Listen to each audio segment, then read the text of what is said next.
রহমতুল্লাহি ওয়া বারাকাতুহু। আলহামদুলিল্লাহি ওয়াহদাহু ওয়াসসালাতু ওয়াসসালামু আলা মান লা নাবিয়্যা বা'দাহু, আম্মা বা'দ। সুপ্রিয় দর্শক শ্রোতা ভাই বোনেরা, আজ আমরা এমন একটি জিকির, এমন একটি দোয়ার কথা বলবো যে জিকির এবং দোয়া জানে না এমন কোন মুসলিম পৃথিবীতে পাওয়া কঠিন। বলতে গেলে আমরা সকলেই এই দোয়া, এই জিকিরটি জানি, এই বাক্যটি মুখস্থ আমাদের আছে, কিন্তু এই বাক্যের যে ওজন, এই বাক্যের যে ওয়েট, এই বাক্যের যে গুরুত্ব, সেটা আমরা হয়তো অনেকেই উপলব্ধি করতে পারি না। মুস্তাদরাকে হাকিমে আবু সাঈদ খুদরি রাদিয়াল্লাহু তাআলা আনহু থেকে বিশুদ্ধ সূত্রে বর্ণিত এক হাদিসে নবী করিম সাল্লাল্লাহু আলাইহি সাল্লাম ইরশাদ করেছেন, একবার আল্লাহর নবী মুসা আলাইহিস সালাতু ওয়াসসালাম আল্লাহর কাছে দরখাস্ত করলেন, আল্লাহর কাছে আবেদন পেশ করলেন। তিনি আল্লাহর সঙ্গে সরাসরি কথোপকথন করতেন, সেজন্য কালিমুল্লাহ বলা হয় তাকে।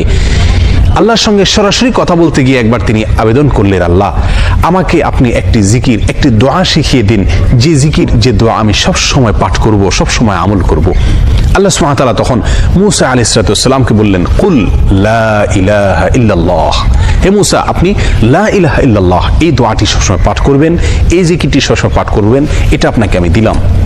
মুসা আলাইহিস সালাতু ওয়াসসালাম কিছুটা আশ্চর্যান্বিত হয়ে আল্লাহ সুবহানাহু ওয়া তাআলাকে বললেন, আল্লাহ লা ইলাহা ইল্লাল্লাহ এটা তো এমন একটি বাক্য, এমন একটি জিকির, এমন একটি দোয়া যেটা সকলেই বলে, সব মানুষই বলে। আমি তো আপনার কাছে স্পেশাল কোনো দোয়া চেয়েছিলাম, বিশেষ কোনো দোয়া চেয়েছিলাম। আল্লাহ সুবহানাহু ওয়া তাআলা তখন মুসা আলাইহিস সালাতু ওয়াসসালামকে বললেন, হে মুসা, যদি সপ্ত আসমান, সপ্ত জমিন এবং এই দুইয়ের মধ্যে যা কিছু আছে সব কিছুকে, আল্লাহর অস্তিত্ব ছাড়া বাকি সব কিছুকে যদি একটি পাল্লায় রাখা হয়, একটি হাতে রাখা হয়,